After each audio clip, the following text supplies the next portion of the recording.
আজকে ভীষণ পেঁয়াজি খেতে ইচ্ছে করছে, তাই ঝটপট আমি পেঁয়াজি বানিয়ে ফেললাম। ভাবলাম তাহলে আপনাদের সাথেও শেয়ার করি। এই যে বন্ধুরা দেখতে পাচ্ছেন, এখানে আমি একটা মাছের ডিম নিয়ে নিয়েছি। মাছের ডিমটা হাত দিয়ে ডলে গলিয়ে নিয়েছি।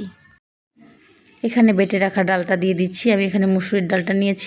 এখানে দিয়ে দিচ্ছি 8 থেকে 10টি পেঁয়াজ কুচি, দিচ্ছি 3 থেকে 4টি কাঁচামরিচ কুচি, দিচ্ছি ধনিয়া পাতা কুচি, দিচ্ছি 1 থেকে 3 চামচ বেসন, দিচ্ছি হাফ চামচ লবণ, দিচ্ছি হাফ চামচের একটু বেশি হলুদ গুঁড়া, দিচ্ছি হাফ চামচ লাল মরিচের গুঁড়া, দিচ্ছি হাফ চামচ জিরা গুঁড়া, দিচ্ছি হাফ চামচ পেঁয়াজ বাটা, দিচ্ছি হাফ চামচ আদা রসুন বাটা।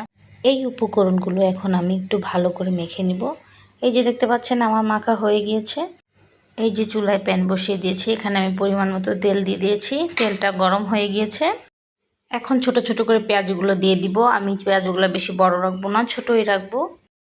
এখন পেঁয়াজগুলো উল্টিয়ে পাল্টিয়ে ভাজে নিব। এই যে দেখতে পাচ্ছেন লাল হয়ে গেছে, আমার ভাজা হয়ে গেছে। আমি এখন তুলে নিচ্ছি।